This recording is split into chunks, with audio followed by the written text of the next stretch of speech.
everyone, in this video we will learn about the first come first serve scheduling algorithm. So this is one of the CPU scheduling algorithm. So what is this FCFS? So here the jobs are executed on first come first serve basis. So which process will comes first will execute first.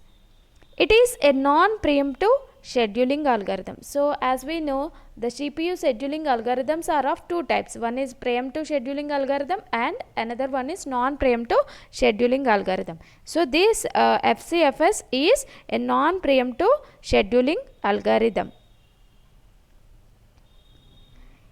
It is easy to understand and also easy to implement. So this FCFS is easy to understand and easy to implement also. Its implementation is based on FIFO-Q. FIFO-Q means first in first out Q. So based on the principle of first in first out. So the Q's main principle is first in first out. So this first come first serve CPU scheduling algorithm is also implemented based on the Q principle, that is FIFO principle.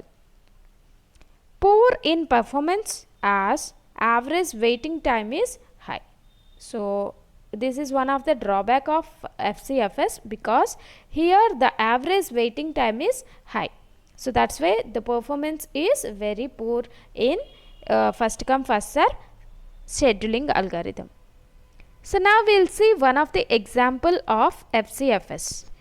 So while considering the example for scheduling algorithms, so we need different processes and their arrival times and their burst time. Burst time is nothing but the execution of that particular process. So how much time it will be executed, that will be considered as a burst time. And waiting time. So we have n number of processes are there. One process is under execution, then the remaining processes will be in a waiting state. So how much time it will be waited, so that will be considered by using waiting time. And finally we will calculate TAT, total average turnaround time. So that will be calculated by using a formula of waiting time plus burst time. So to solve this problem, FCFS scheduling algorithm problem, so we need what are all the arrival times of processes and what are all the burst times, means execution time of that particular process. So here we have four different processes are there. One is P0, P1, P2 and P3. So now we will see what are the arrival times of these four processes. So these are the arrival times and these are burst times. So the arrival time of process P0 is 0 and it will be executed for 6. So 6 minutes or 6 seconds or 6 milliseconds, like that. So the units will be dependent and it is considered as 6. So the burst time is 6. So for P1 the arrival time is 1 and for burst time is 8, and for P2 the arrival time is 2 and the burst time is 7. Now the process P3, the arrival time is 3 and the burst time is also 3. So now the data is given as an arrival time and burst time. Now we'll start work with FCFS. So here we need to calculate what are the waiting times of each and every process and what are TATs to each and every process, and finally we will calculate what is the average waiting time and what is the average turnaround time. So for that we need to use the Gantt chart. So we need to use the Gantt chart, GANTT,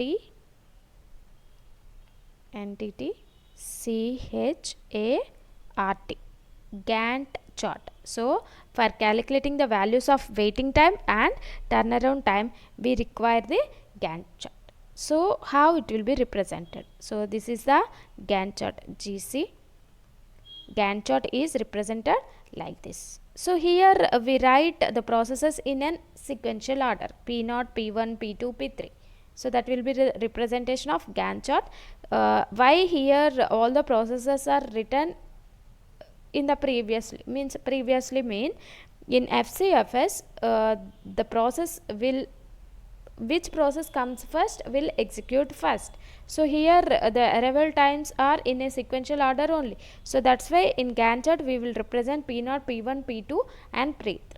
So now here, based on the arrival time and based on the burst time, we need to calculate the waiting time. So for that, first the process P0 will start at 0th time.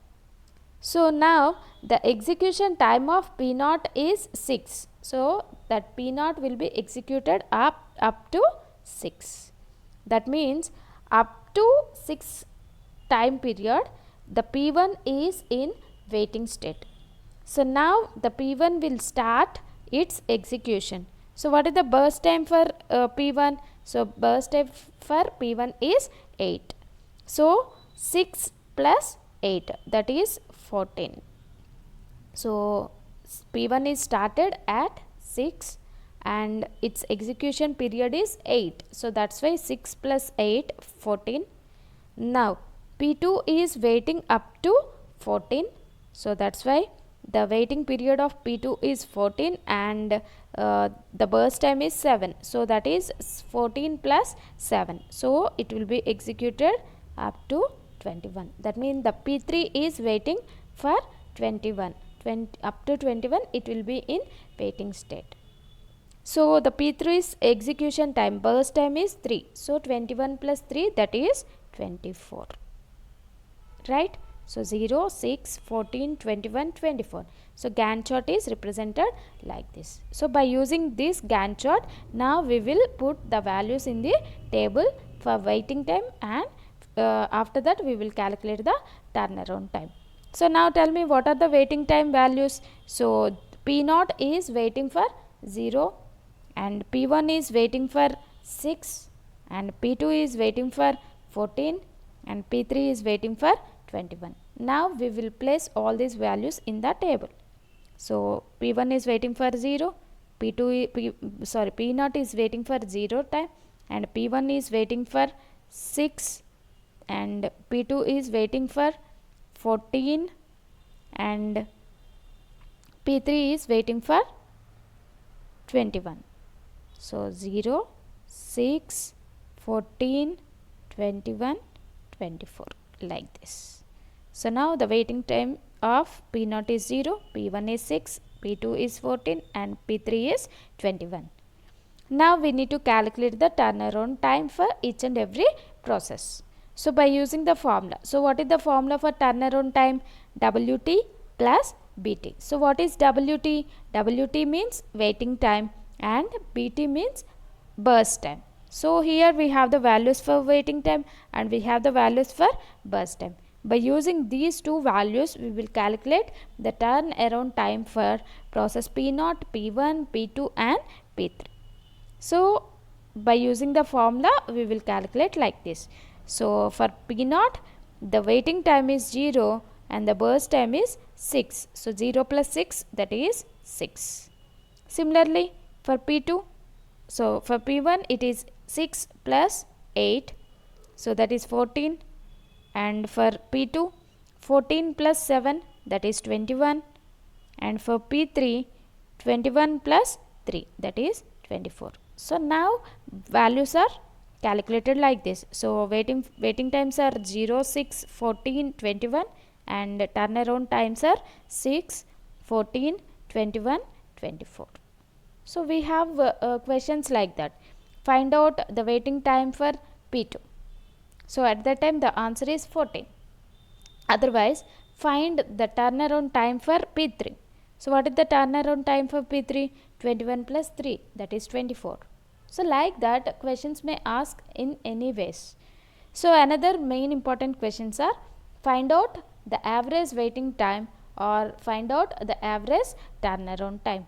So we have waiting time list is there and we have turnaround time list is there. So whenever a list of items are there, how we will calculate average value? So average value means sum of the values by total number of values. So that is the formula. So in the similar fashion, here also we will calculate the average waiting time and average turnaround time.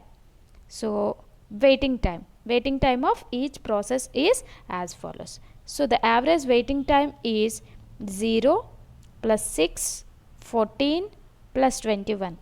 So 0 plus 6 plus 14 plus 21, that means sum of the values by average means total number of values. So how many number of values are there? We have 4 processes are there, so that's why by 4. So 41 by 4, so that is 10.5. So 10.5 is the average waiting time of processes P0, P1, P2 and P3 according to the burst time and arrival time.